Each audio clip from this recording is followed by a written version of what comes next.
మూడవ అధ్యాయం కర్మయోగం. మీరందరూ వినేశారా? అయిపోయిందా? కడిగేసుకున్నారా?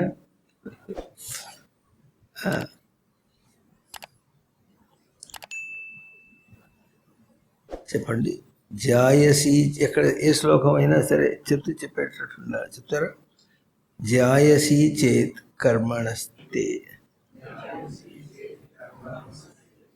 మత బుద్ధిర్ జనార్దన తత్ కిం కర్మణి ఘోరే మాం నియోజయసి. కేశవ అంటున్నారు మళ్ళీ. మాం నియోజయసి కేశవ. ఇది ఎన్నో శ్లోకం? ఇది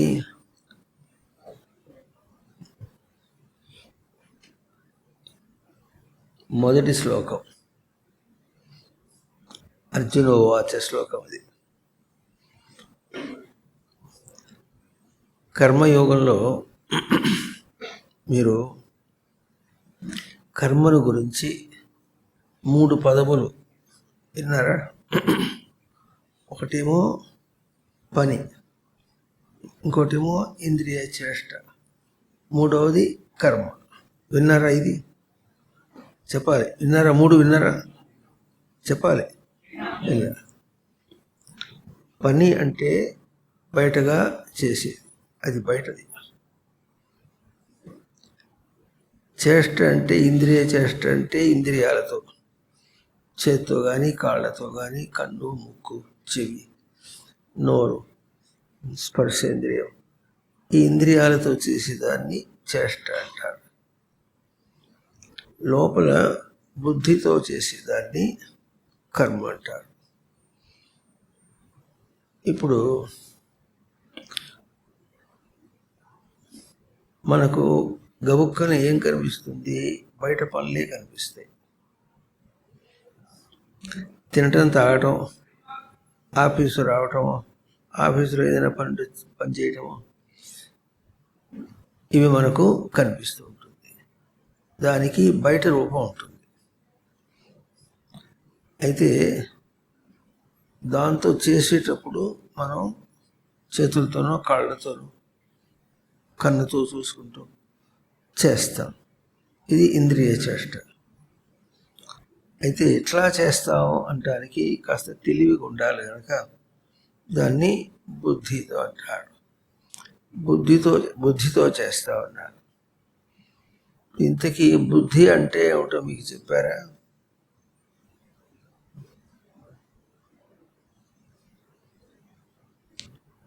బుద్ధి అంటే బుధ ఇంకా రాలే అక్కడ దాకా. బుధ అవగమనే అని సూత్రం చెప్పారు పాణిని మహర్షి. బుద్ధ్యతే ఇది బుద్ధి అని. అవగమనం అంటే భద్రంగా తెచ్చిపెట్టుకోవటం. దేన్ని తెచ్చిపెట్టుకోవటం అంటే మీకందరికీ చాలా వచ్చిపోయినటువంటి పదం ఏమిటంటే సచ్చిదానంద స్మృతి. ఇది వచ్చిపోయిందా? ఈ పదం అందరికీ వచ్చిపోయిందా? వచ్చింది. దాని ఎవరు? సచ్చిదానంద స్మృతి అంటారు. అంటే ఏమిటో ఎవరైనా చెప్తారా? సచ్చిదానంద స్మృతి అంటే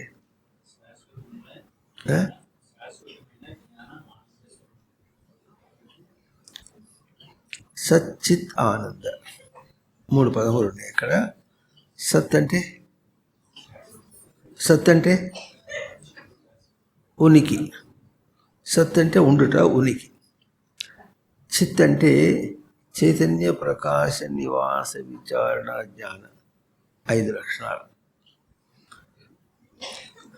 ఆనంద అంటే సమృద్ధి, అకాంప్లిష్మెంట్, ఫుల్ ఫ్లెడ్జ్డ్నెస్ అంటారు. ఇవి మొత్తం అప్పటికి 7 లక్షణాలు అవుతాయి. సత్, చైతన్య, ప్రకాశ, నివాస, విచారణ, జ్ఞాన, సమృద్ధి. సత్ అంటే ఉనికి. ఉనికి అంటే ఉండటం. పూషించరా కాదు. ఉనికి అనేది చాలా విశాలమైనది, చాలా ఉన్నతమైనది. ఎక్కడ తిరిగినా సరే తాను తన ఉనికిని గుర్తించుకుంటూ తెలుసో తెలియకో మొత్తానికి ఉన్నవాడే చేస్తాడా, ఉండకుండా చేస్తాడా? చెప్పండి. ఏదైనా చేయాలంటే ఉన్నవాడే చేస్తాడా, లేనివాడే చేస్తాడా? ఉన్నవాడే చేస్తాడు. ఆ ఉన్నవాడంటే ఎట్లున్నాడో తెలియకపోయినా ఉన్నవాడే చేస్తాడు. తర్వాత ఏదైనా అయితే అది తనకే వస్తే తాను ఉన్నవాడే తీసుకుంటాడా, లేనివాడే తీసుకుంటాడా? ఉన్నవాడే తీసుకుంటాడు. అంటే కర్మకు ఫలం ఉన్నవాడే తీసుకుంటాడు. ఇది జరిగినా తన మీదకే వస్తుంది.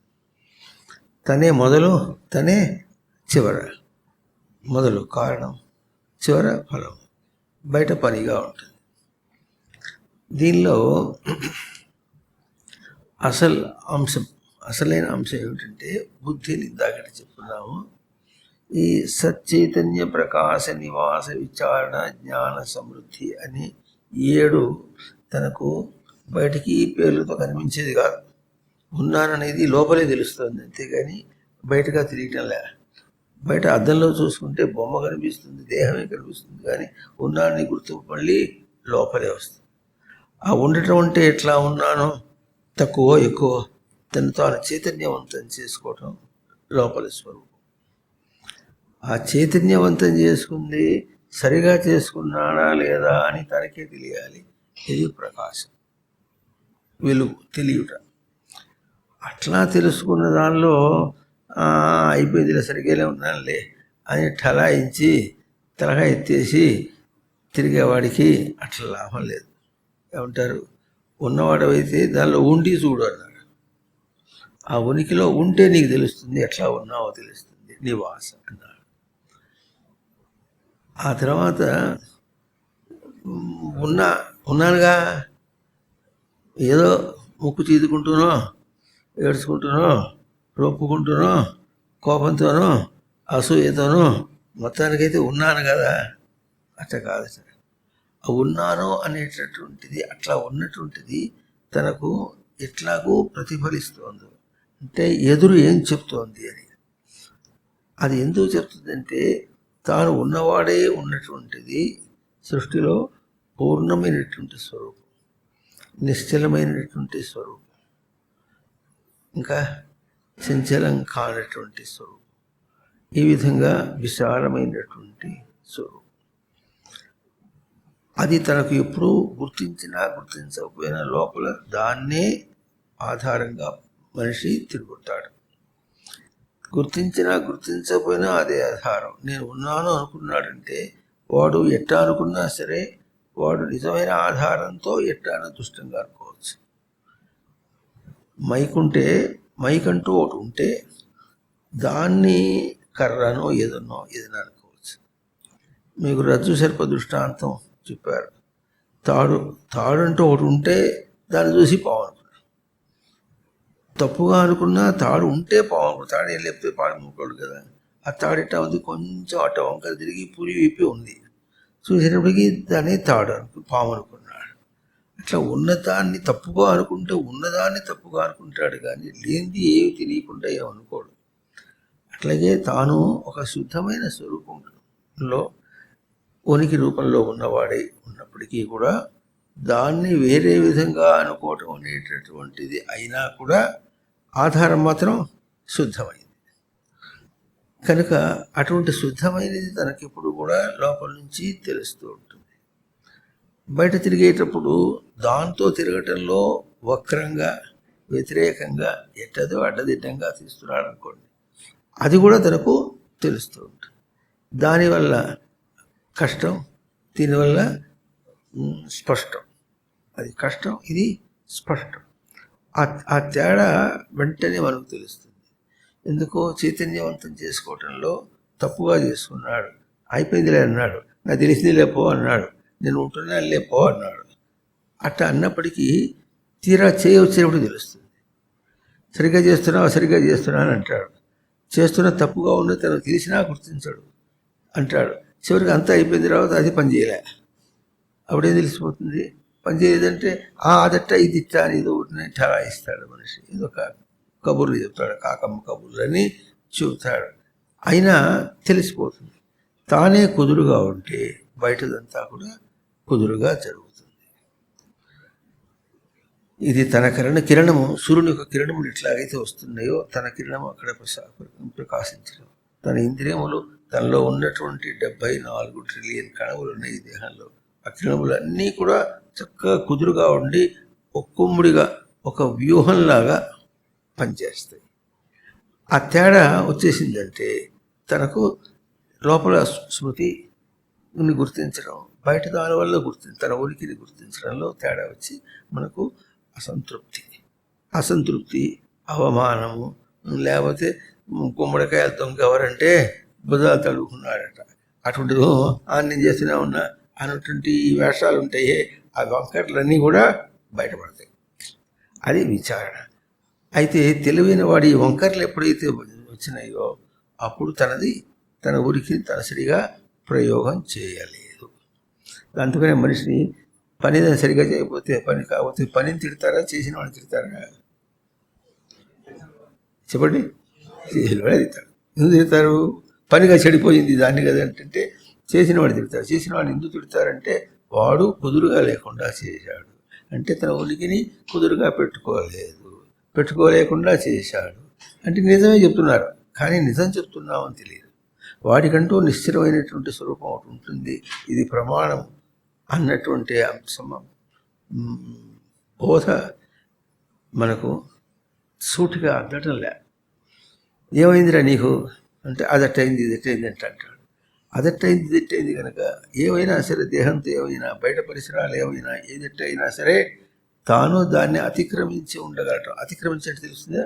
దాన్ని దాటి, దాంతో సంబంధం లేకుండా సరిగా ఉండటం అనేటటువంటిది తనకు రచనాత్మకం, బై డిజైన్, బై డిఫాల్ట్ తనకుంది. తన స్వరూపం అది. ఇది మనం గుర్తించాలి. అది ఎప్పుడు గుర్తిస్తామో దాని యొక్క రుచి ఎప్పుడు చూస్తామో దాన్ని ఇంకా విడిచిపెట్టలేదు. మందార మకరంద మాధుర్యమున తేలు మధుపంబు వౌగునే మదనములకు నిర్మల మందాకిని వీచికల తూపు రాయంచనుని తరంగిడులకు అని ప్రహ్లాదుడు ఈ విధంగా చెప్పుకుంటూ పోతాడు. అట్లాగే స్వామి యొక్క నిశ్చల స్వరూపాన్ని కనుక లోపల అనుభవిస్తున్న వాడైతే వాడు పొరపాటును కూడా చంచలంగా ప్రవర్తించడు, చేయలేడు. అర్థమవుతుందా? తల్లి తాను తల్లిగా గుర్తించినప్పుడు పసివాడి దగ్గర వేరుగా ప్రవర్తించలేడు. పసివాడిని శత్రువుగా చూడు, వాడు తిట్టినా అనుకోదు. ఇది లోకంలో మనకు ఎప్పుడున్నా ఉంటే కొంతమంది తల్లులు ఉంటే ఉండుగాక, కానీ ఈ తల్లి ఎట్లా కాదు, ఈ కొలత అట్లా కాదు. అవన్నీ కొంతవరకు ఉపమానం, కొంతవరకు మనకు బోధ అందిస్తుంది అంతే. కనుక ఈ విధంగా ఇటువంటి ఉనికిని భద్రంగా తెచ్చిపెట్టుకోవాలి. ఇది బుద్ధి. భద్రంగా చెదరిపోకుండా తెచ్చిపెట్టుకోవాలి. దీన్నే ఒళ్ళు దగ్గర పెట్టుకుని చేయి, బుద్ధి దగ్గర పెట్టుకుని చేయి అని మనకు చాలా ఇట్లా గుర్తింపు అంటే తెలుసుకోకుండా ఉన్నప్పటికీ కూడా ఏదో చెప్పడం అంటూ ఉంటుంది అన్నమాట. దీన్నే లేమ్యాన్స్ లాంగ్వేజ్ అంటారు, సామాన్య పరిభాష అంటారు. కనుక ఇప్పుడు మనకు కావాల్సింది ఏంటంటే కర్మ అనేటటువంటిది తన ఉనికిని భద్రంగా తెచ్చిపెట్టుకుని కుదురుగా చేయటం అనేటటువంటిది కర్మ. ఇప్పుడు ఏదైనా చేస్తున్నప్పుడు నడుస్తున్నాం అనుకోండి, నడిచేటప్పుడు కాళ్ళేమో నడుస్తున్నాయి, ఈ నడక ఎట్లా కనిపిస్తోంది? ఇట్లా అడుగులు వేసుకుంటూ వెళ్తున్నాడు. అడుగులు వేసుకుంటూ వెళితే చివరికి ఏమవుతుంది? కొంత దూరం వెళ్ళిపోతాడు. ఇది మనకు స్థూలంగా బయటగా కనిపిస్తుంది, అవునా? అయితే కాళ్ళు కదులుతున్నాయి, ఇది ఇంద్రియ చేష్ట. కాళ్ళు ఎట్ట కదులుతున్నాయంటే కాళ్ళు కదులుతున్నాయి చూస్తేనే కనుక ఉంది కదులుతున్నాయి అనేసి. కాళ్ళని ఎవరు కదిలిస్తున్నారు? కాళ్ళు అయితే కదులుతున్నాయి, కానీ కాళ్ళు ఏ చైతన్యంతో కదులుతున్నాయో మనకు తెలియదు. మనం నడిచేస్తున్నాం, ఎన్నో పనులు చేస్తున్నాం, ఎన్నో పనులు చేస్తున్నాం, దానికి తగినట్టుగా ఇంద్రియాలను ఆడిస్తున్నాం, కానీ లోపల చైతన్యం ఏమో మనకు తెలియటంలే. మీకైతే సచ్చిదానంద స్మృతి చెప్పారు కనుక టబుక్కున సచ్చిదానంద స్మృతి అని చెప్పేస్తున్నారు. అదేం పేరుగా చెప్పడానికి. ఎట్లా అవగాహన చేసుకొని, అర్థం చేసుకొని, దర్శనం చేసి, తెలిసి, గుర్తించి, అనుభూతితో చెప్పవలసినటువంటిది ఉన్నాను అనేది. దానికి కొన్ని పరిభాష ఉంటుంది. ఎట్లాగంటే, for everything is mathematics, I'm the only mathematician అంటారు. అన్నీ మ్యాథమెటిక్స్ అయితే ఆ లెక్కలు చేసేది ఎవరు? నేను ఒక్కడే. అన్నీ కనబడేవైతే చూసేది ఎవరు? నేను ఒక్కడే. దర్శనము తన స్వరూపం. అన్నీ ఎన్నున్నా సరే దర్శనం తన స్వరూపమే. అంతేనా? ఎన్నో శబ్దాలు ఉంటాయి, వినేది ఎవరు? నేను ఒక్కడే. ఎన్నో తినే పదార్థాలు ఉంటాయి, తినేది ఒకడు, నేను ఒకడంటే పక్కవాడు కూడా తింటారు అనుకో, రుచి ఎవరికి తెలుస్తుంది? తనకే తెలుస్తుంది. అది తనకు తెలియట అన్న అంశంలో ఉంటుంది. అట్లాగే ఎంతమంది చూసినా తను చూచి తను తెలియట, చూచుట తెలియట, ఇది 2 అంశాలు. ఇది మనకు సూటిగా ఎట్లా ఉంటుందంటే, కొన్ని విషయాల్లో చెప్పుకుంటే తొందరగా అర్థం కాదు, కొన్ని ఉపమానాల్లో బాగా అర్థం అవుతుంది. పుస్తకం చదివితే మనకి ఏమవుతుంది? అర్థం అవుతుంది. అంతేనా? చెప్పండి, పుస్తకం చదివితే ఏమవుతుంది? అర్థం. అంటే ఏమైంది? అర్థమైందంటే ఏమైంది? ఏమో పెద్ద తెలిసినట్టుగా మాట్లాడతాడు, అర్థమైంది అంటాడు. అంటే ఏం చేసావు? ఏమైంది? ఎప్పుడన్నా ప్రశ్న వేసుకున్నావు అట్లా? ఏం వేసుకోవాలి? అర్థమైపోయిందంటే అర్థమైపోయింది. కాదు ఉన్నదిలే అంటాడు. ఏముంది? ఎక్కడ దాచిపెట్టుకున్నావు?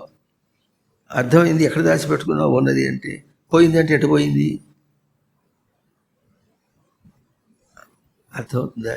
ఇది చాలా గొప్ప విశేషం. మనం దాటేస్తున్నటువంటిది. మనలో జరుగుతున్నప్పటికీ కూడా మనకు తెలియంది, మనం చేస్తున్నప్పటికీ కూడా మనకు తెలియని స్వరూపం అది. అంటే ఏం చేశాం అంటే, పాఠం ఎట్లా ఉంది? భౌతికంగా ఉంది. భౌతికం అంటే తెలుస్తుందా? బయటది. దానికి నామము, రూపము ఉంటుంది. ఇది అక్షరాలు, ఇది భగవద్గీత శ్లోకం, ఇది తెలుగు అక్షరాలు అని ఇట్లా ఉంటుంది. కానీ అది చదువుతుంటే మనకు అర్థమైంది అనేటటువంటిది, అర్థమవుట అనేటటువంటిది అభౌతిక స్వరూపం. అంటే కంటికి కనిపించేది కాదు. భౌతికం అంటే కంటికి కనిపించేది, ఇదేమో కంటికి కనిపించేది కాదు. మీ మనసు మీకు కనిపిస్తుందా? మరి మనస్సుతో ఎంత పని చేస్తున్నారు? ఇది ఎంత పెద్ద విద్య. కనిపించదుట, దాంతో పనిట చేస్తాట. ఇట్లా కనిపించదుట, మరి దాంతో పనిట చేస్తాట. అదెట్లా చేస్తావు? చేస్తున్నాగా. ఎన్ని మాట చేసి ఉంటావు. ఎప్పుడు అదే చేస్తాడు. ఎప్పుడు అదే చూసినప్పటికీ ఆ మనసు అంటే ఎట్టుంటుందో తెలియదు. చూసావా? చూడలే. కానీ అప్పుడప్పుడు ఏం చేస్తాడు? నా మనసు ఏం బాగాలేదంటాడు. ఆ మనసు బాగాలేకపోవడం, మనసు అంటే తెలిస్తే అది బాగా ఉంటాం, బాగాలేకపోవడం తెలుస్తుంది. నా మనసు ఇవాళ ఊబిళ్ళోడుతోంది, ఉల్లాసంగా ఉంది అంటాడు, గంతులు పెడుతుంటాడు.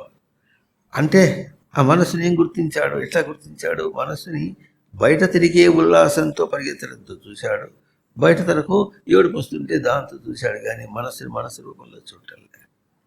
అంటే మనం దేనికి అట్లా అలవాటు పడ్డామంటే, బయట నామరూపం అంటే పేరు, రూపం అటువంటి రూపంతో దాంతో అలవాటు పడ్డాం. అందువల్ల మనం ఏం చేసినా బయట రూపాలతో చెప్తాం. ఇంకోటి, బయట రూపాలతోనే చెప్తారు, కానీ చెప్పేది ఎవడు? తాను. ఇది మైక్ అని చెప్పాలంటే ఎవరు చెప్పాలి? మైక్ చెప్పాలనా తను చెప్పాలనా? తను చెప్పాలి. తను దేంతో చెబుతున్నాడు? బుద్ధితో చెబుతున్నాడు. వాడికి తెలుసు, వాడి తెలివి ఉంది, తెలివితోనే చెబుతున్నాడు అంటాడు. ఆ తెలివి అంటే ఎట్లుంటుంది? తెలివి అంటే ఎట్లుంటుంది?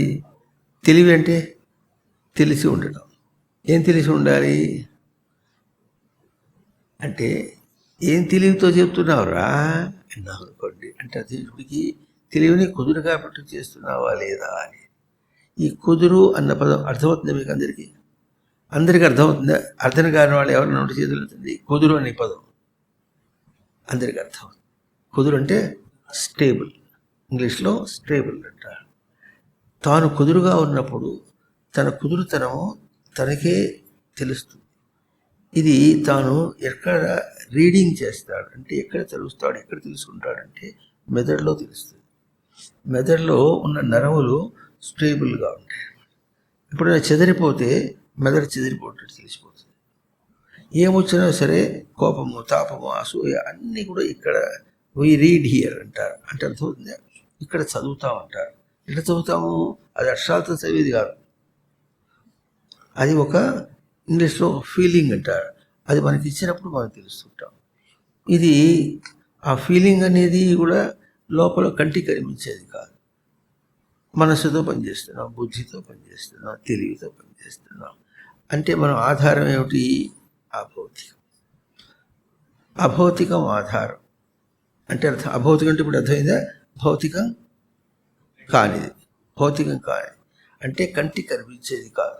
ఈ కంటికి ఈ దృశ్య రూపంలో కనిపించేది కాదు. కానీ ఎక్కడ తెలుస్తుందంటే, దానికి బాగా మీకు తెలియటానికి ఆకలిస్తే మీకు తెలుస్తుందా, పక్క వాళ్ళే తెలుస్తుందా?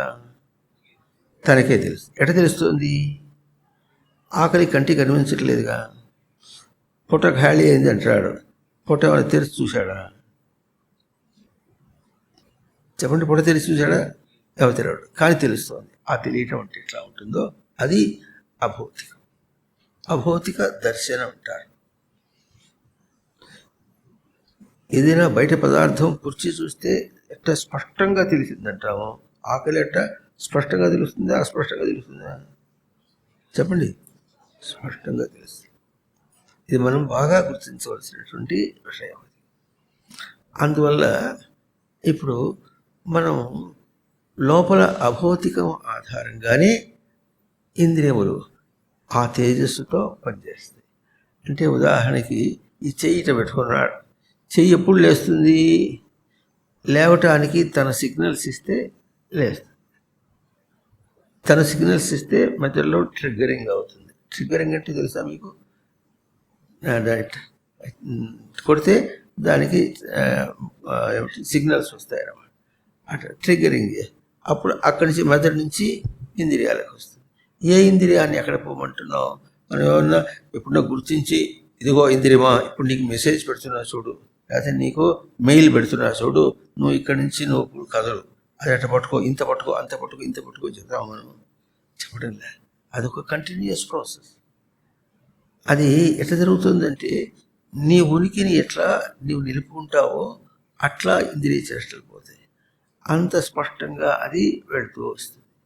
దీనిలో మనం గుర్తించవలసిన విశేషం ఏంటంటే, ఉనికి ఏం చేస్తుంది? ఇప్పుడు ఉనికి కూడా ప్రవర్తిస్తుంది. ఉనికి ఏం చేస్తుంది అని అడిగితే, అది ఏమన్నా చూస్తుందా, అది ఏమన్నా వింటోందా, అది ఏమన్నా ముట్టుకుందా, అది ఏమన్నా తింటోందా, ఏమైనా నడుస్తోందా, ఏమైనా పట్టుకుందా? లేదు. ఏమీ లేకపోయినప్పటికీ మనం దీన్నంతా బయట భాషతో మాట్లాడతాం. తినటం, పట్టుకోవటం, చేయటం ఇవన్నీ కూడా బయట భాషగా స్థూలమైన భాషలో మాట్లాడతాం. స్థూలమైనటువంటి పనికి స్థూలమైనటువంటి భాషతో ఎట్లా చెప్తున్నాము, అట్లాగే సూక్ష్మమైనటువంటి లోపల దానికి సూక్ష్మమైన భాష అన్నారు. సూక్ష్మమైన భాష ఒకటి, అదే కుదురు. ఏదైనా పనిచేస్తున్నాం అనుకోండి, ఇది పక్కన జరపాలనుకోండి, పక్కన జరిపేటప్పుడు మనం ఏం చేస్తాం? దాన్ని పట్టుకొని పక్కన జరిపామని వేస్తాం. కానీ ఆ పట్టుకునేటప్పుడు అది కింద పడకుండా పట్టుకోవాలి అన్నటువంటి కుదురు ఎవరిస్తారు? లోపల నుంచి వస్తుంది. లోపల కుదురు అంశం ఉంటే అది వస్తుంది, లేకపోతే రాదు. కుదురు అంశం రావాలి. అది పట్టుకోవడం చేత కాకపోతే ఎడదిడ్డిగా పట్టుకుంటే అది కింద పడుతుంది. ఒకసారి కింద పడితే చూసుకొని పట్టుకుంటాడు ఇంకోడు, ఇంకోసారి 2 మాటలు కాదు 10 సార్లు పట్టుకున్నా అది కింద పడినా కింద పట్టమే ఉంటుంది. కానీ వాడు చూసుకోవటం వాడికి చేత కాకుండా ఉంటుంది. అంటే ఇప్పుడు బయటనే చూసుకోలేకపోతున్నాడా, లోపల చూసుకోలేకపోతున్నాడు? లోపలే చూసుకోలేకపోతున్నాడు. అది కింద పడేటప్పటికీ తాను కుదురుగు పోగొట్టుకున్నాడు, అందువల్ల అది కింద పడింది. బయట కింద పట్టామని మనకి ఎడ తెలుస్తుందంటే అద్దంలో చూసినట్టు తెలుస్తుంది. బయట ఏదైనా జరిగింది అనుకోండి, అది చెదిరిపోయిందంటే తన బుద్ధి చెదిరింది అన్నమాట. ఇంతగా తెలుస్తుంది మనకు, బుద్ధి చెదిరిపోయింది. ఇది చాలా విశేషమైనటువంటి గుర్తింపు, ఇది తెలియాలి. అందువల్ల కర్మ అంటే బుద్ధిని కుదురుగా పెట్టుకోవటం. ఈ బుద్ధిని కుదురుగా పెట్టుకున్నందువల్ల, అంటే బుద్ధి అంటే ఉనికిని తెచ్చిపెట్టుకోవటం, కుదురుగా తెచ్చిపెట్టడం, భద్రంగా తెచ్చిపెట్టుకోవటం అనేది కుదురుగా జరగాలి. ఇప్పుడు ఇక్కడ కూర్చునేప్పటికీ ఏమైంది? దాహం వేసింది. దాహం వేసేటప్పుడు ఏం చేశాం? పక్కన మేధావాళ్ళు రెడీగా ఒక సీసా పెట్టారు. సీసా పెట్టేటప్పటికి తీసుకొని తాగేశాం. అంతేనా?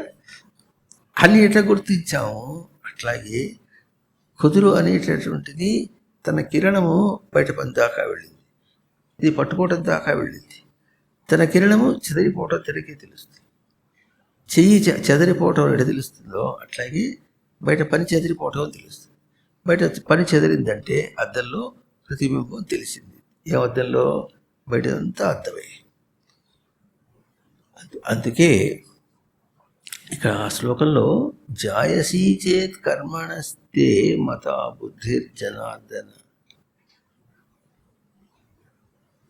కర్మణ బుద్ధి జాయసి ఇది తే మత చేతన.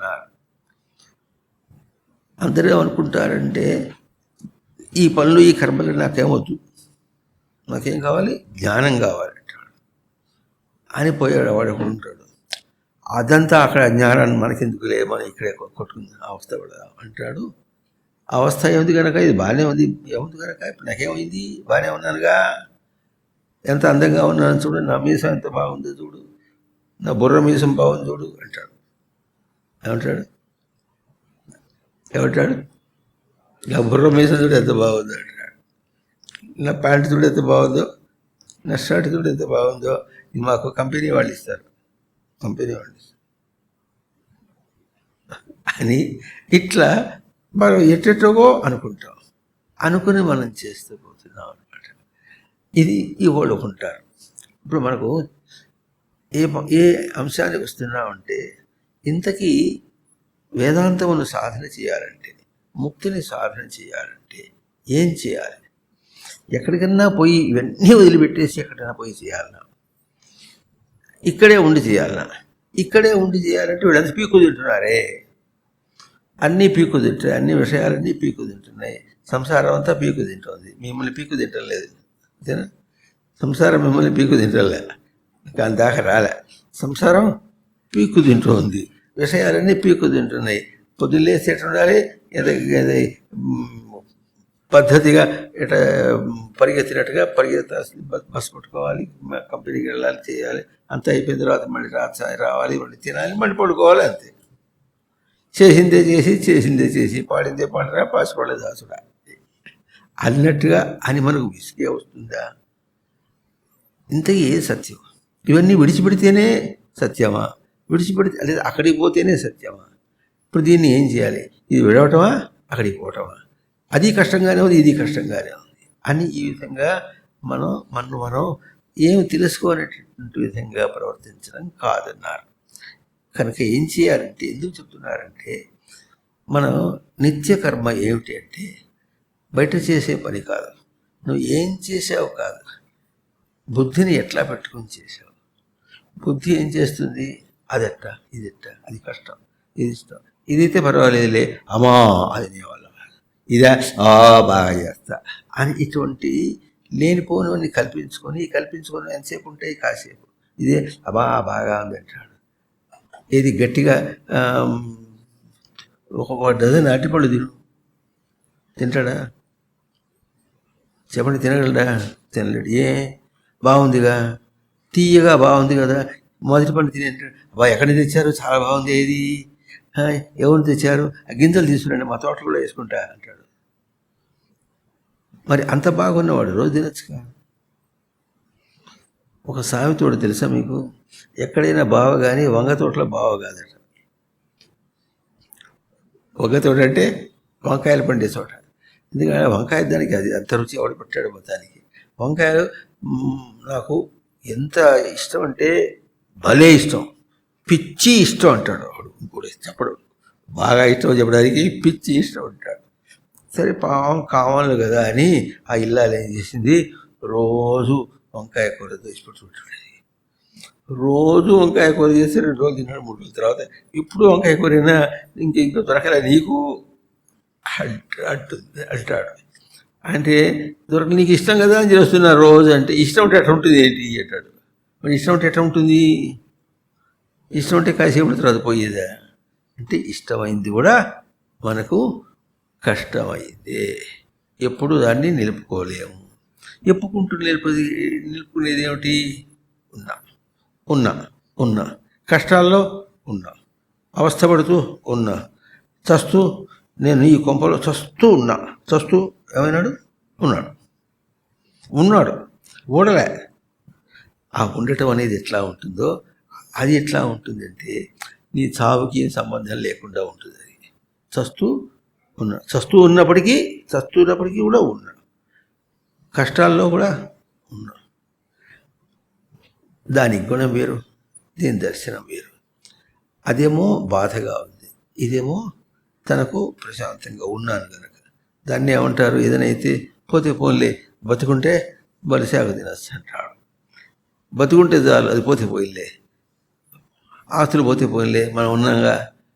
ఈ మాటలకి ఏ ఎండకా గొడుగు పెట్టినట్టుగా మాట్లాడేసి అసలు ఏమిటో తెలుసుకోవటం, ప్రమాణం తెలుసుకోవటం చేత కాకుండా బ్రతకూడదు మనిషి.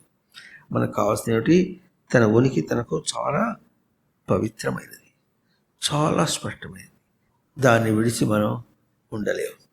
పవిత్రంగా ఉన్న దాన్ని విడిచి బతకలేము, చేయలేము. దాంతో పోల్చుకుంటూ అన్నీ బతుకుతాం. దాంతో పోల్చుకుంటూ అమీబా దగ్గర నుంచి ఇప్పటిదాకా వచ్చాడు. అమీబా దగ్గర నుంచి ఇప్పటిదాకా వచ్చి కూడా ఏమైంది తెలిసిన? అప్పుడు ప్రవర్తించేటప్పుడు ఎట్టున్నాడు? అదే నేను అనుకున్నాడు. అమీబా నేను అనుకున్నాడు, తర్వాత పిల్లి నేను అనుకున్నాడు, బల్లి నేను అనుకున్నాడు, పిల్లి నేను అనుకున్నాడు, పులి నేను అనుకున్నాడు. అన్నీ నేనే అనుకునే బతికాడు. విషయం నాదే అనుకున్నాడు, అది లేకుండా నేను బతకలేదు అనుకున్నాడు. ప్రతిదీ అట్ట అనుకున్నాడు. కాసేపు అనుకున్నాడు, ఇద్దరు వదిలేశాడు. ఎందుకు వదిలేశాడు? అదే కనుక నీ స్వరూపం అంటే ఇది సత్యమైతే ఉంచుకోవచ్చు. ఎందుకు వదిలేశావు? ఇప్పుడు వదిలేసేందుకు కావాలి, కష్టంగా ఉంది. అయ్యో అప్పుడు పులిగా ఉన్నప్పుడు ఎంత బాగుండేది, నేను దూకానంటే ఇప్పుడు చూసుకో అని అంటాడు. ఎప్పుడు ఎవడన్నా నేను ఇప్పుడు ఈ జన్మ వదిలిపెట్టేస్తే మళ్ళీ పులిగా వెళ్ళిపోతా అంటాడు ఎవడన్నా, పందిగా వెళ్ళిపోతాను అంటాడు ఎవడన్నా. ఎందుకన్నాడు? అది కాదని వదిలేశాడు. ఎందుకు వదిలేశాడు? కాదు కనుక. అది నేనంటేవిగా అప్పుడు అంటే అన్నానులే, ఇప్పుడు కాదన్నా.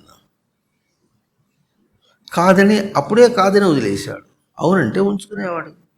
అంటే మనం ఎట బతుకుతున్నావు అంటే అన్నిటినీ కాదని వదిలేస్తాడు. ప్రతిదీ ముట్టుకొని ఇది కాదు, నువ్వు కాదు. దానికి మోరగుడి మఠంలో బోర్డు రాసి పెట్టారు. ఒక అమ్మగారు ఏం చేస్తుందంటే తన మొగుడిని గుర్తించాలట. మొగుడిని గుర్తించడానికి ఏం చేసి ఒకటి పోయి మొగాళ్ళని చూసి, ఈయన మొగుడు కాదు, ఈయన మొగుడు కాదు, ఈయన మొగుడు కాదు అంటుందా? బౌడిని నేరుగా గుర్తిస్తుందా? చెప్పండి. లేరు.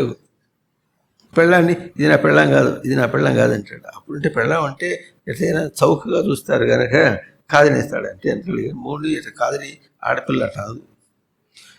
అటువంటి రోజులు వస్తున్నప్పటికీ ఇంకా అటువంటి అందరి దాకా రాలే, అందరూ ఒప్పుకోరు కూడా దాన్ని. అంటే అర్థమేటప్పటికీ ప్రతిదీ అన్ని విషయాలు వచ్చింది, ఇది నాది కాదు. అన్ని జన్మలో దాన్ని జన్మ ఎత్తి కొన్నాళ్ళు అవసరం, ఇది నాది కాదంటే ప్రతి ఎన్ని చూస్తూ ఉంటావు. అమీబా దగ్గర నుంచి ఇప్పటిదాకా 84 లక్షల జీవరాశి గర్భాల్లో చూశాడు. ఇన్ని అవి నావి కావాలంటే ఇప్పుడు ఏం అర్థం కావచ్చుగా. అది అజ్ఞానం, తెలియటంలే. ఎందుకు కాదంటున్నాడు? ఎందుకు వద్దంటున్నాడు? తన స్వరూపం కాదు కనుక వద్దన్నాడు. తన స్వరూపం అవన్నీ కాదన్నప్పుడు ఇంకా ఏ స్వరూపం అది అని ఒక ప్రశ్న వేసుకోవచ్చుగా. ఇది బుద్ధి. బుద్ధి అంటే ఉనికిని గుర్తించడము, దర్శనం చేయడం అనేటువంటి దాన్ని భద్రంగా అవగమనం. అంటే అవలక్షణాలు అని 19 లక్షణాలతో చెప్పారు. 19 లక్షణాలతో భద్రంగా తెచ్చిపెట్టుకోవడం బుద్ధి. అందుకని నీకు బుద్ధి లేదురా అంటే ఉనికిని భద్రంగా పెట్టుకోలేదు అని అర్థం. మనకు బుద్ధి లేదంటే నీకుందిలే అంటాడు. ఇవుట అంత కష్టంగా మాట్లాడతాడు.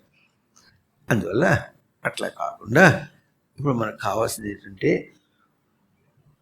తెలియకుండా ఉనికితోనే ప్రవర్తిస్తూ ఉన్నప్పటికీ తెలియకుండా తిరుగుతున్నటువంటి మనకు ఇవన్నిట్లో తిరుగుతుంటే బయట ఎంత తిరిగినప్పటికీ కూడా అవన్నీ అర్థం పెట్టినట్టుగా తన ఉనికినే నువ్వు సరిగా చేసుకోవట్లేదు, చూడు నీ ఉనికిని సరిగా గుర్తించట్లేదు అని చూపిస్తోంది కనుక మనం ఏం చేయాలంటే ఇప్పుడు బయట ఏం తిరుగుతున్నామో అవన్నీ పనులు కావచ్చు, బయట విషయాలు కావచ్చు.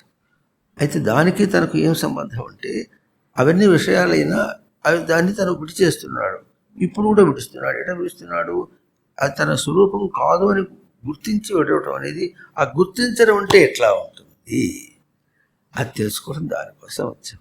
ఎట్లా ఉంటుందంటే తన స్వరూపం అయితే తనకు నిశ్చలంగా చంచలం కాకుండా అర్థమవుతుందా, స్పష్టంగా ఉంటుంది, ప్రశాంతంగా ఉంటుంది. ఇది తనకు తన స్వరూపం అని ముందు తెలుసుకుంటే అప్పుడు బయట వాటితో తిరుగుతుంటే ఆ ప్రశాంత స్వరూపం లేదు, నిశ్చలత్వం లేదని తెలుస్తుంది. ఇంతవరకు కూడా తెలియపోయినా ఇప్పుడు దీనికోసం ఇదివరకు వదిలేసా, ఇప్పుడు తెలిసి వదిలేస్తా. ఆ తెలియటానికి కోసమనే మనం ఇప్పుడు ఇక్కడ ఉన్నాం. మేధా కంపెనీలో పనిచేసినా, ఇంకో చోట కంపెనీ పనిచేసినా, పని చేయకుండా ఇంట్లో ఉన్నా, ఏమైనా సరే మనం ఏం తిరగాడుతున్నప్పటికీ కూడా దేనికోసం చేస్తున్నాం? తిరిగి తిరిగి తిరిగి అక్కడ తనకు తను రావాల్సింది అందట్లేదు అని గుర్తించడం కోసం వచ్చాడు. అది మనకు బాగా తెలివికి రావాలి, అంటే తెలియటలోకి రావాలి బాగా. అది కర్మ. అందుకని ఇప్పుడు ఏమంటారంటే కర్మ అంటే తన స్థానంలో కంటికి బయటికి కనిపించేదిగా కాకుండా తనకు తెలుస్తోంది. ఏం తెలుస్తోంది? తన ప్రశాంత స్వరూపం తెలుస్తుంది, బయట చెదిరిపోవటం తెలుస్తుంది, రెండింటి పోల్చుకోవడం కూడా తెలుస్తుంది. గుర్తించుకొని ప్రశాంతత తన స్వరూపం బాగుంటుంది. అందుకని అప్పుడప్పుడు ఏం చేస్తాం, కాసేపు ప్రశాంతంగా ఎక్కడికి పోయేద్దాం అని ఎప్పుడో కాసేపు ఉంటాడు. తిక్క పుడితే పోతానంటాడా, నిజం పుడితే పోతాడా? మనం ఎప్పుడో తిక్క పుడితే పోయినట్టుగా పోయేస్తాం అనుకుంటా. కానీ నిజానికి పోవాలి ప్రశాంతంగా. కనుక అటువంటి దృష్టితో ఏం చేయాలి? మనం తను తాను దర్శనం చేసుకుంటూ బయట ఇవంతా ఎట్లా ఉన్నాయంటే తనకు నాటక రంగం. అంటే అక్కడ తను దాన్ని ఎందుకు తెచ్చుకున్నాడంటే దాంతో తిరుగాడుతున్నప్పుడు తను తాను కుదురుగా పెట్టుకున్నాడా లేదా అని చూసుకోవడం కోసం. ఏదైనా చేస్తే తెలుస్తుందా, చెప్తే తెలుస్తుందా? చేస్తే, ఆచరిస్తే తెలుస్తుంది. దానికోసం తిరుగుతున్నాం. అందుకని మనం ఎక్కడ ఉండాలి? ఇక్కడే ఉండాలి. మనం ఇప్పుడు ఏం చేస్తున్నామో అక్కడే ఉండాలి. అక్కడ చూసుకుంటూ ఎంత కుదురుగా ఉంటామో చూసుకోవాలి. అటు చూసుకోకపోతే దోషం ఎవరికి? తనకే దోషం. ఎందుకు? అన్నిటికీ లోకం ఎవరు? తానే. పాపం అన్నా తనది, ఇతరకు కర్తవ్యం, తప్పదు. ఇప్పుడు కాకపోతే ఎప్పటికైనా నీ స్వరూపాన్ని శుద్ధంగా తెలుసుకొని శుద్ధమైన ప్రవర్తనతో చేసుకుంటూ పోతుంటే ఎట్లా ఉంటుందో, లోకం ఎట్లా ఉంటుంది, తెలివిగా చేస్తే ఎట్లా ఉంటుందో, పని ఎట్లా అయిపోతుందో, తెలివి లేకుండా చేస్తే ఎట్లా అవుతుందో తెలుసుకుని ఎట్లా చేస్తున్నాం అనుకుంటున్నాము. ఆ తెలివిని ఎట్లా చెప్తాం మనం? బయట దాంతో పోల్చే చెప్తాం తెలివి. అరే దాన్ని పని చేస్తూ తెలివితో చేస్తానంటావు కదా, పని చేయడం కనిపిస్తుంది కానీ తెలివి కనిపించట్లేదుగా.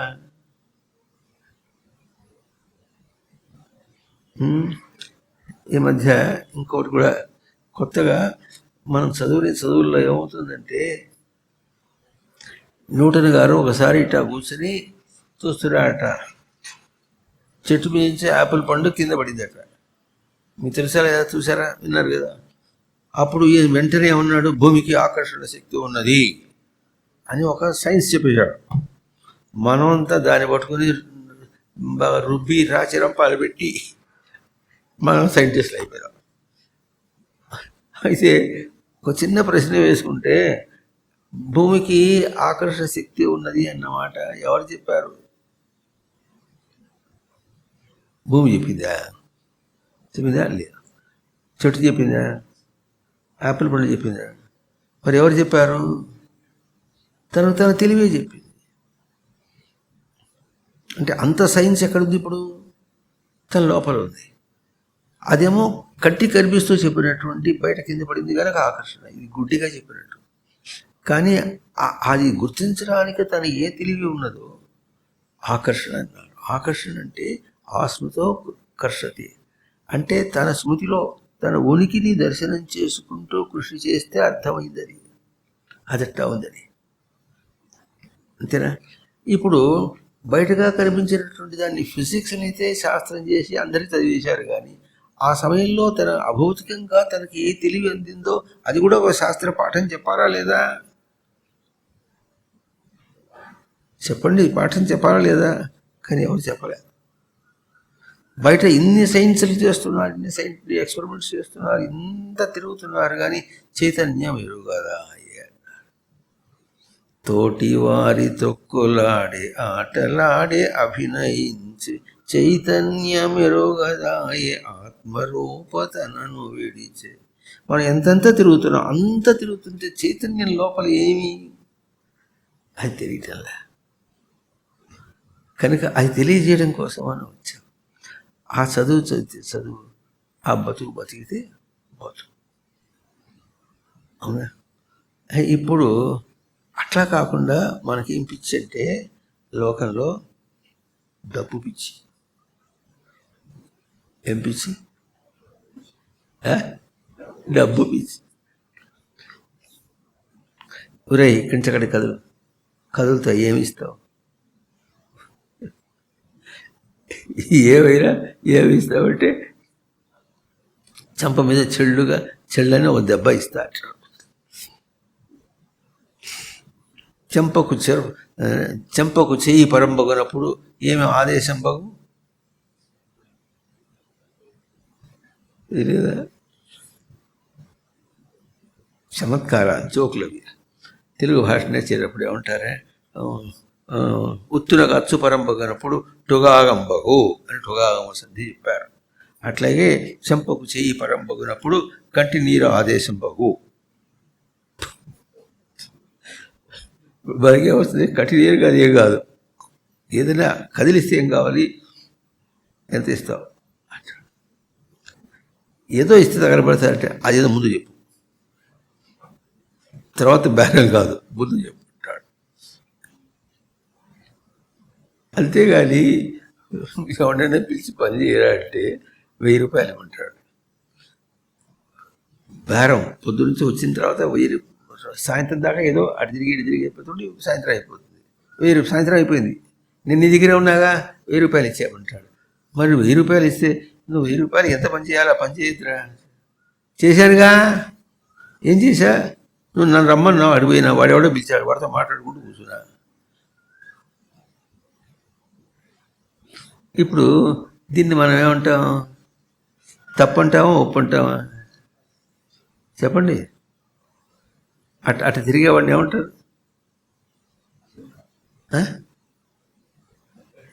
తప్పువాడంటే తప్పంటావా లేదా? ఏం తప్పు? ఏం తప్పో చెప్పండి. పని సరిగ్గా చేయలేదు, అంతేనా? చెప్పండి. పని సరిగ్గా చేయలేదు.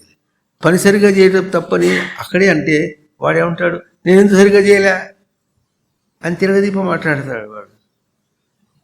వాటి సమాధానం ఇప్పుడు చెప్పు. మరి వేదాంతం అంతా వింటిగా, కర్మయోగం అంతా విని పారేశారుగా, సమాధానం చెప్పద్దు. వాడు ఏం చేయలేదంటే తప్పు పని చేయకపోవడం కాదు, పని ఎందుకు చేయలేకపోయినాడు వాడు? ఎందుకు చేయలేదంటే వాడి దృష్టి డబ్బు మీద ఉంది. ఇట్లా శ్రమ చేయకూడదు, శ్రమ ఉండకూడదు, డబ్బు రావాలి. అట్లాగే ఆఫీసులో ఎట్లా ఉంటుంది? సెలవులు ఎక్కువ కావాలి, జీతం పెరగాలి. ఎట్లా ఉంటుంది? సెలవులు ఎక్కువ కావాలి, జీతం పెరగాలి. అటు ఇటు తిరిగి టైం వేస్ట్ చేసినా సరే నెలకు వచ్చేటప్పటికి అకౌంట్లో జీతం పడాలి. పడకపోతే సార్ జీతం పడలేదు సార్. ఏం సార్ ఇక్కడ విన్నాం? ఏం సార్ అట్లా ఉన్నావేం సార్ అంటాడు. మాట్లాడటం కూడా చేత కాదు. అట్లా ప్రశ్న వేసుకుంటాడు. ఇంకా ఏమో ఏదో ఒక సామెత ఒకటి ఉంది తెలిసిన, ఏమిటంటే హిందీలో ఇక్కడ ఊళ్ళో చెప్తుంటారు, సీదీ ఉంగ్లీసే ఘీ నహీ నికల్తీ, టేఢీ ఉంగ్లీసే ఘీ నికల్తీ అని. అంటే వేలు నేరుగా పెడితే లోపల నుంచి ఇట్లా చేస్తే నెయ్యి రాదట, నెయ్యి కొంచెం వేలు కొంచెం వంకరగా పెడితే వస్తుందట. అట్లాగే బయట డబ్బు సంపాదించాలంటే వంకర ఉపాయాలతోనే బాగా డబ్బులు వస్తుంది, కానీ నేరుగా పోతే ఏం రాదట. ఇప్పుడు దీన్ని అవుననేవాళ్ళు కొంతమంది ఉంటారు, కాదనేవాళ్ళు కొంతమంది ఉంటారు, అంతే సరిగ్గా చెప్పాడనేవాడు వాళ్ళు కొంతమంది ఉంటారు, సరిగ్గా చెప్పలేదని వాళ్ళు కొంతమంది ఉంటారు. అట్లా తేడా ఎందుకు ఉంటుంది? ఒకదానికి నిశ్చయం అంటే నిశ్చయం, నిజం అంటే నిజం. ఆ తేడా ఎందుకు ఉంటుంది? దేంతో పోల్చుకుని తేడా ఉంటుంది? ఇప్పుడు అట్లా చెప్పేవాడిని వాడు సరిగ్గా చెప్పలే, వాడు మోసగారి అంటాం అనుకోండి. ఏం మోసం చేశాడు? ఎవరిని మోసం చేశాడు?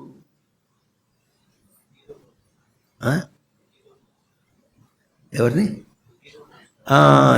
ఎవరు డబ్బులు జీతం ఇస్తున్నారో వాళ్ళని మోసం చేశారనుకుంటారు. డబ్బులు ఇచ్చేవాడిని మోసం చేశాడని, ఎంప్లాయర్ని మోసం చేశాడని ఇట్లా మనం అనుకుంటూ ఉంటే మనకు కర్మయోగం ఏం చెప్తుందంటే, వాళ్ళని నువ్వేం మోసం చేస్తావు? ఉంచుకుంటే నడుపమంటే పోతాడు. వాళ్ళు ఏమైనా చేస్తారు.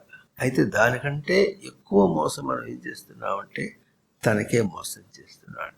ఎందుకు మోసం చేస్తున్నాడంటే బయట ఎందుకు తిరగాడుతున్నాడు? ఆయా పనులు చేసేటప్పుడు అక్కడ కష్టనిష్ఠురాలు ఏవో వస్తాయి, వచ్చి తనని చెదరగొట్టడానికి ప్రయత్నం చేస్తుంది. చెదరగొట్టడానికి ప్రయత్నం చేసినప్పుడు కూడా తాను చెదరిపోకుండా స్పష్టంగా ఎట్లా ఉంటాడో అది చూసుకోవడం కోసం వచ్చాడు. అర్థమవుతుందా? ఒక లేబర్ పనిచేసిన, ఒక కంపెనీలో పనిచేసిన, ఒక గవర్నమెంట్ ఆఫీస్లో పనిచేసిన, ఏం చేసినా అక్కడ మనకు ఒక మంచి సదుపాయం అవుతుంది. సదుపాయం చేసిన మంచి ఉపాయం ఏం జరుగుతుందంటే మనకు కావలసినటువంటి ఎట్లా తిండి, బట్ట, ఇంకా నివాసం, అంటే మన బతుకుకు కావాల్సినవన్నీ అక్కడ ఆ జీతం ద్వారా మనకు వస్తుంది. అప్పుడు దాన్ని చూసుకుంటూ దాంతో తృప్తిపడి అక్కడ పనిచేసేటప్పుడు తృప్తిగా పనిచేసి ఇంటికి వెళ్ళిన తర్వాత ప్రశాంతంగా ఇట్లా తత్వాన్ని అర్థం చేసుకుంటూ ఇంకా దాని మీద కృషి చేసుకుంటానికి మనకు అవకాశం. అదే ఎవడన్నా వ్యాపారం చేసేవాడు ఉంటాడు, ఎట్టుంటాడు వాడు? రాత్రి 10 దాకా 12 దాకా కూడా ఉంటాడు, ఇంకా చేస్తున్న కొద్ది ఇంకా వస్తుంటే అర్థమవుతుందా? వాడికి తినాలని కూడా ఉండదు, డబ్బు సంపాదించే దృష్టిలో ఉంటాడు. అటువంటి దాన్ని తప్పించి మనకు కావాల్సింది మనకిచ్చి మన బతుకుకి వాళ్ళు భారం భరించి మనని చక్కగా దాని తగినట్టుగా అవకాశం ఇచ్చి కుదురుగా నీ కూతురు దర్శనం చేసుకోవడానికి అవకాశం ఇచ్చి ఆ తర్వాత ఇంటికి పోయిన తర్వాత ప్రశాంతంగా తత్వాన్ని తెలుసుకొని తరించడానికి అవకాశం ఇచ్చిన చోట కూడా మనం ఏం చేస్తాం? ఏదో కొద్దిగా గొప్ప ఏదైనా అవకాశం ఉంటే 4 డబ్బులు ఎట్లా వస్తాయా అని ఆలోచన, ఎట్లా వస్తాయా అని ఆలోచన చేస్తారు. ఇది కూడా లోకంలో మనిషికి ఉన్న ఒక దుర్గుణం. దానివల్ల ఏమవుతుంది? ఎప్పుడైతే బయట డబ్బు కోసం ఆలోచన చేశాడో తన ప్రశాంత స్వరూపాన్ని, తన నిశ్చల స్వరూపాన్ని పోగొట్టుకున్నాడనమాట. ఇప్పుడు మోసపోయింది ఎవరు? చెప్పండి, మోసపోయింది ఎవరు? కానీ అది మ్యాక్సిమం. డబ్బు మరి ఎక్కడన్నా ఉద్యోగం చేస్తుంటే అటు ఇటు చేస్తే వాళ్ళ డబ్బులు పోతాయి. పోతే ఏమవుతుంది? డబ్బే పోయింది వాడికి. తనకేం పోయింది? తన అవకాశం పోయింది. మళ్ళీ జన్మెత్తాలి. ఈ అవకాశం యొక్క విలువ మనకు తెలిస్తే లోకంలో వక్రంగా వంకరగా అట్లా ప్రవర్తించారు మనుషులు. అట్లాగే వంకరగా ఎక్కడ ప్రవర్తిస్తారు? ఇంట్లో కూడా అట్లాగే, సంసారంలో కూడా అట్లాగే. నా పెళ్ళాం నా పిల్లలు అంటాడు. నీ పెళ్ళాం ఎక్కడరా? అది కూడా సచ్చిదానంద స్వరూపం రా. ఇది తెలియద్దు. పెళ్ళాంతో తిరుగుతాం, మూడుతో తిరగటం అనేది మనం అభ్యాసం చేసుకుంటూ పోతుంటే పెళ్ళాం మూడులే లోపల బుర్రలో తిరుగుతుంటారు. బుద్ధి ఎక్కడ ఉంటుంది? ఉనికిని నిశ్చలత్వాన్ని నిలుపుకోవడం ఎక్కడ ఉంటుంది? ఉండదు. కనుక ఎక్కడ ఏం చూసినా ఎవరితో ప్రవర్తించినప్పటికీ కూడా వాళ్ళు కూడా సచ్చిదానంద సమాన గౌరవం అంటారు. సచ్చిదానంద స్మృతిలు అక్కడ వాళ్ళు కూడా రచనాత్మకంగా శుద్ధమైనటువంటి స్వరూపం. అది మనం గుర్తిస్తే ఏం చేస్తాం అంటే ఎట్లా ఉంటుందంటే, ఇప్పుడు మీరందరూ ఉన్నారు, ఎక్కడన్నా కనిపిస్తే ఎట్లా ఉంటుంది? అందరూ కూడా మేధా ఎంప్లాయీస్. అందరికీ ఏదో తేడా ఉన్నప్పటికీ కూడా మేధా ఎంప్లాయీస్. అది ఒక టీం ఉన్నట్టుగా ఉండి గౌరవం, మేధా ఎంప్లాయీస్ గౌరవం. అర్థమవుతుందా? అట్లాగే మీకు తెలిసిన ఒకసారి ఒక ఆయన కలకత్తాలో రోడ్లో పోతున్నాడు, తెలుగు ఆయన. ఎవరో వెనకాల నుంచి తెలుగులో మాట్లాడుకుంటూ వస్తున్నారు. ఆ కలకత్తాలో తెలుగు మాట్లాడేవాడు ఎవడు దొరికేటప్పటికి ఈ ప్రాణం లేచి వచ్చింది. ఎవడే అనుకుంటూ పోయిన పరిగెత్తాడు వెనకాల. అర్థమైందా? అంటే అప్పటికి తెలుగు భాష అంటే నా వాళ్ళు అని ఎట్లా అనుకున్నాము. అట్లాగే ఒకసారి మాకేం జరిగిందంటే కాన్పూర్కి వెళ్ళాం. కాన్పూర్ ఎక్కడ? ఉత్తర హిందుస్థాన్. అక్కడ ఒక కన్నడం ఆయన ఒక ఆయన ఉన్నాడు. కన్నడం ఆయన అంటే దక్షిణ భారతదేశం ఆయన, కన్నడవాడే. మేము తెలుగువాడి వీడు, ఇంకొక తమిళం ఆయన, ఇంకొక మలయాళీ ఆయన, ఇంకా ముగ్గురు ఉన్నారు. ఆయన ఏం చేశాడు, మేము ముగ్గురం కూడా దక్షిణ భారతదేశం వాళ్ళం కనుక ఒక ఆప్యాయతగా చివరికి ఓ రోజున వాళ్ళకి భోజనానికి పిలిచి భోజనం పెట్టాడు. అందరికీ పెట్టలే. అంటే దక్షిణ భారతదేశం యొక్క అభిమానం అని. ఇట్లా అభిమానం అని ఎట్లా అనుకుంటాము? ఈ అభిమానానికి అర్థము నా వాళ్ళు అని అన్నప్పుడు ఈ నా ఎంతసేపు ఉంచుకుంటాం మనం? కాసేపు. కానీ అభిమానం ఎప్పుడైతే వాళ్ళు కూడా నేను ఎట్లా సచ్చిదానంద స్వరూపమో, ఇంట్లో ఉన్నటువంటి ప్రతి వాళ్ళు కూడా సచ్చిదానంద స్వరూపమే, ఆఫీసులో ఉన్న వాళ్ళందరూ కూడా సచ్చిదానంద స్వరూపమే. ఆఫీస్ అంటే ఇది ఆఫీసు అనేటువంటి భౌతికంగా కాకుండా నాకు నా లక్షణాన్ని, నా దర్శనానికి అభ్యాసం చేయటానికి మంచి అవకాశం ఇచ్చింది అన్నటువంటి పవిత్ర భావం లోపల పెట్టుకుంటే అప్పుడు ఆ బుద్ధి ఎట్లా ఉంటుందో, ఎంత ప్రశాంతంగా ఉంటుందో ఆ రోజున దర్శనం చేయాలి. అప్పుడు కర్మయోగం అర్థమవుతుంది. అందుకని మనం ఉన్నాం. దానికి ఎట్లా ఉండాలో అట్లా ఉండాలి. దానికి వేషము, భాష అన్నీ ఎట్లా సర్దుకోవాలి. అదని మనకే తెలుస్తుంది. అది దర్శనం చేసి నేను ప్రశాంతంగా ఉండాలి, ప్రశాంతంగా ఉండటం కోసమని నేను కృషి చేస్తున్నా, నా జీవితం ఇదని ఎప్పుడు గుర్తించుకుంటాడో అదే మనకు చెప్పవలసినటువంటి బోధ చెప్తుంది, పాఠాలు అనేది చెప్తుంది. ఎక్కడ చెప్తుంది? On the spot. ఎక్కడ పనిచేస్తున్నావో అక్కడ చూపిస్తుంది, అక్కడ ఎట్లా సర్దుకోవాలో చూపిస్తుంది. అప్పటికి ఇంద్రియ చేష్టలన్నీ, బయట పనులన్నీ కూడా కర్మలాగా తను తాను దర్శనం చేసే అవకాశ రూపములుగా ఉంటాయి. అంతకంటే ఇంకోటి కనిపించదు. ప్రహ్లాదుట పానీయంబులు త్రాగుచున్ కుడుచుచున్ హాసలీలా నిద్రాదులు చేయుచున్ తిరుగుచున్ లక్ష్మింపుచున్ సంతత శ్రీనారాయణ పాదపద్మయుగుళీ చింతామృతాస్వాద సంధానుండే మరచన్ సురారిసుతుడు ఏతద్విశ్వం. ఆయన నీళ్ళు తాగుతున్నాడు, అందరిలాగా తిరుగుతూనే ఉన్నాడు. కానీ ఆయన దృష్టి ఎట్లా ఉంది?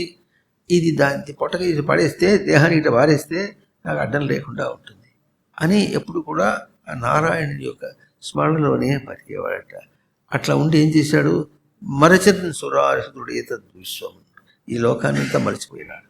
అంటే మనకు బాగా కూడా తెలుస్తుంది.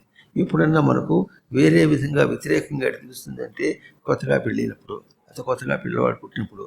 ఇప్పుడు ఎట్లా ఉంటుంది? ఆఫీస్కి వచ్చినా వాడే కనిపిస్తున్నాడు, అంతేనా ఉంటుంది. కొత్తగా ప్రమోషన్ వచ్చింది, ప్రమోషన్ ఇస్తే ఏం చేశారు? ఆ ప్రమోషనే కనిపిస్తూ ఉంటుంది. అది ఎన్నాళ్ళు ఉంటుంది, కొన్నాళ్ళు ఉంటుంది.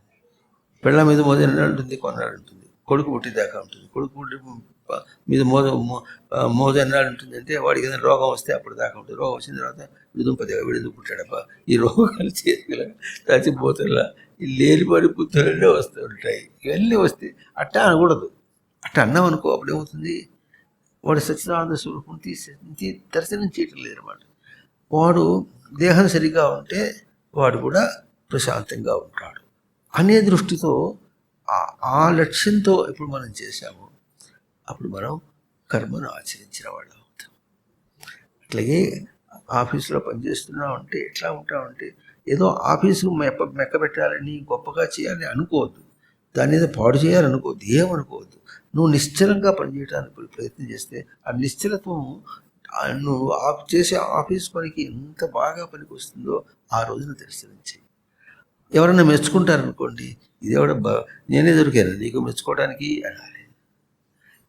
ఎవరైనా తిడితే మనకు కోపం వస్తుంది, మెచ్చుకుంటే ఏముంటుంది, ఇంకా పొగుడు అంటాడు, ఇంకా పొగుడు అంటాడు. అది అనద్దు, ఇది అనద్దు, ప్రశాంతంగా వెళ్ళిపోతాం.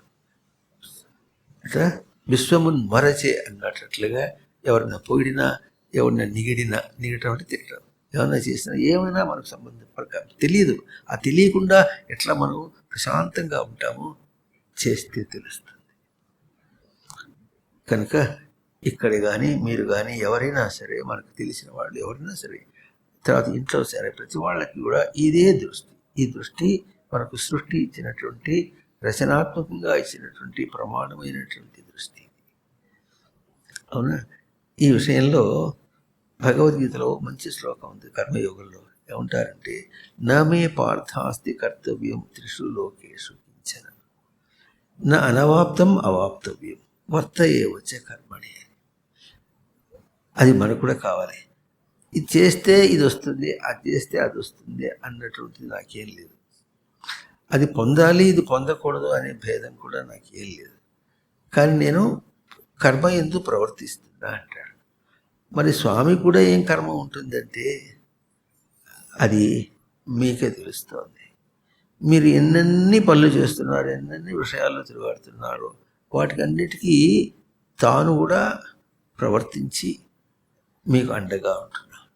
అయితే ఆ ప్రవర్తన ఎట్లా ఉంటుందంటే కేవలం తన ప్రశాంతమైన స్వరూపాన్ని తనకు ఉన్నంత మాత్రం చేతనే అందిస్తాడు.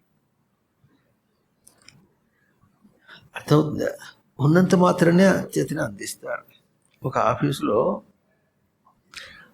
మరి హెడ్ ఆఫ్ ది డిపార్ట్మెంట్ రాలేదనుకోండి, ఒక సెక్షన్ హెడ్ వాళ్ళు రాలేదు.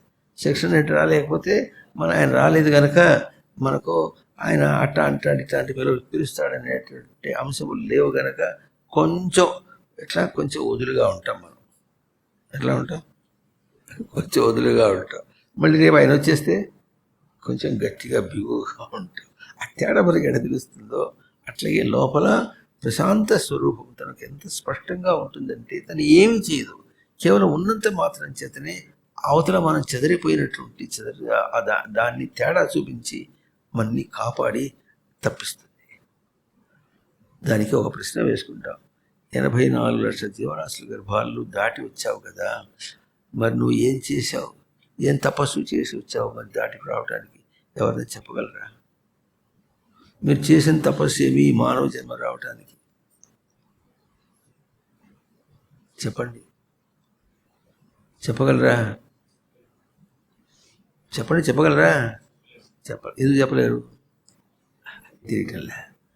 అది కేవలం ఉన్నంత మాత్రం చేతనే మీకు అవతలది తప్పు అని, ఈ ప్రశాంతత దానివల్ల అందదు అని.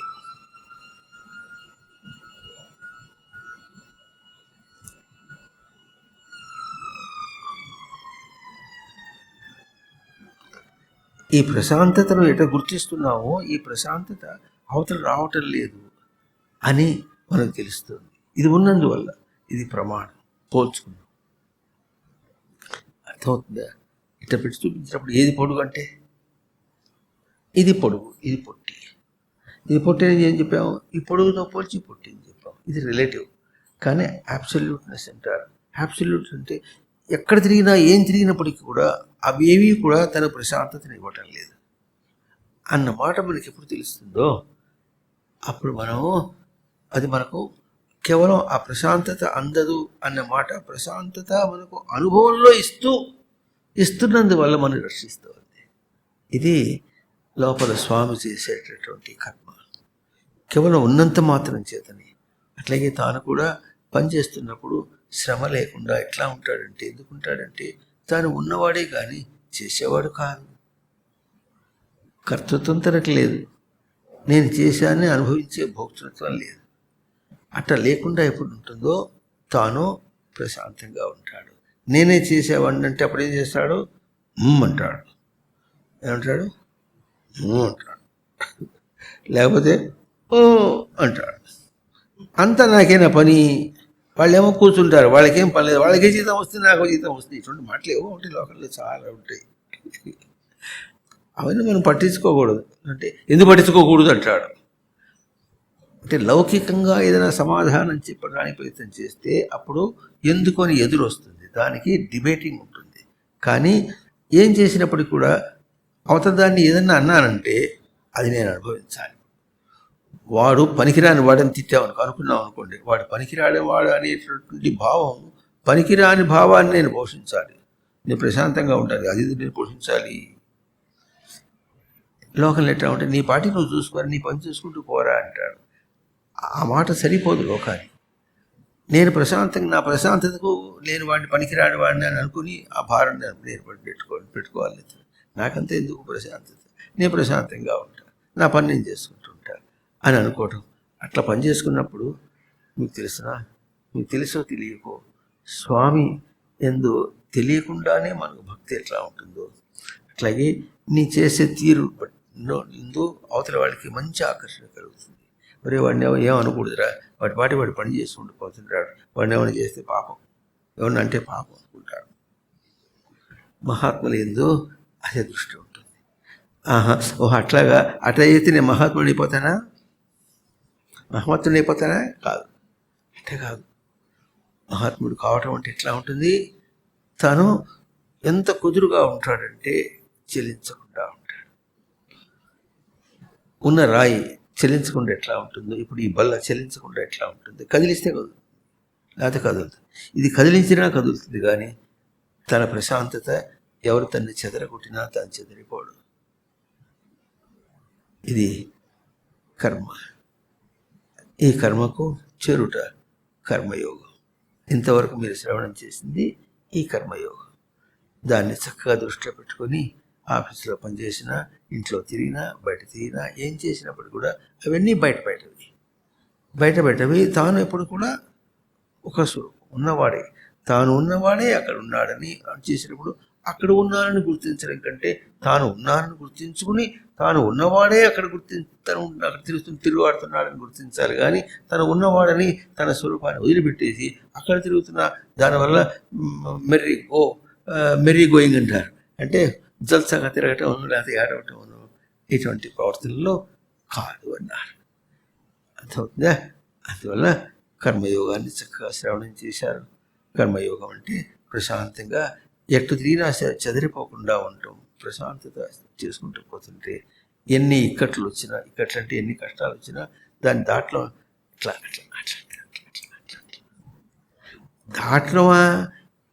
అనే అవసరం ఎక్కడి నుంచి వచ్చింది? లేదు. అటువంటి నిశ్చితమైన స్వరూపం తనకు తప్పకుండా అందుతుంది. ఆ రచనలో మీరందరూ ఉన్నారు, ప్రతి ప్రాణి ఉంది, మీరే కాదు, అమీబా కూడా ఉంది. అయితే అమీబా అందుకోలేదు, జంతుజాలం ఏది అందుకోలేదు, మనిషి అందుకోగలడు. అందుకోగలిగిన మానవ జన్మ వచ్చిన తర్వాత నేను అందుకోకపోతే ఎట్లా ఉంటుంది? భోజనం వడ్డించి తినటానికి వచ్చి కూర్చున్న తర్వాత తినకుండా చేస్తే ఎట్లుంటుందో అట్లాగే తినటానికి ప్రశాంతత తినటానికి వచ్చినటువంటి మానవ జన్మలో తినకుండా చేసుకునేది ఎవరు? తానే. తన వల్లనే మోసం, ఇంకెవరి వల్ల మోసం అయితే చేస్తే వాడిని కొట్టడం కష్టం ఉంది, వాడిని చంపడం కష్టంగా ఉంది, వాడిని తప్పించడం కష్టంగా ఉంది అనుకుంటాడు. చేసే తానే తప్పించడం తనకు సులభం, తన చేతిలో తన ఉంది. అర్థమవుతుందా? దీన్ని అరచేతిలో వైకుంఠం కాదు, స్పష్టత, నో ఎగ్జాజరేషన్. ఇది గొప్పగా పొగిడి చెప్పింది కాదు, స్పష్టంగా ఉన్నదాన్ని చెప్పింది. దాన్ని చక్కగా ఆచరించుకుంటూ తరించాలి. లేకపోతే చక్కటి అవకాశం మీకు ఇట్లా వర్కింగ్ అవర్స్లో కూర్చోబెట్టి గంట సేపు శ్రవణం చేయడానికి మంచి అవకాశం. కానీ ఈ అవకాశాన్ని కూడా దుర్వినియోగం చేసుకుని నిర్లక్ష్యం చేసేటువంటి వాళ్ళు ఒకప్పుడు నిండిపోయి ఇటువైపు కూడా కుర్చీలు ఉండి నిండా నిండిపోయింది. ఇప్పుడు ఇంతమంది వచ్చారంటే విలువ తెలియటం లేదు. వాడిని పట్టుకొని చక్కగా విలువ తెలిసి ప్రవర్తించాలయ్యా అని ఆ స్నేహం వేరు. లోకల్ ఎట్లా ఉంటుంది, డబ్బుతో స్నేహం, ఆతిథ్యంతో స్నేహం వస్తుంది. ఇక్కడ ఎట్లా ఉంటుంది, ప్రశాంతత యొక్క స్వరూపాన్ని దర్శనం చేసుకోవటం, దర్శనం చేయించడం చేత స్నేహం వస్తుంది. చక్కగా అందరికి చెప్పి చక్కగా శ్రవణం చేయాలి. ఎంత విశాలమైన హృదయం మీకు మీ మేధా ఆర్గనైజేషన్ ఇచ్చినటువంటిది. ఇట్లా కూర్చోబెట్టి శ్రవణం చేయడానికి ఎవరు ఇస్తారు? అట్లా ఎన్ని కంపెనీలు ఉన్నాయి, ఎవరిని ఇస్తారా? ఎవరు? ఇట్లా మీకు చెప్పమని మీ కంపెనీ చెప్పలే, మీ ఎండి చెప్పలే, మీ చైర్మన్ గారు చెప్పలే.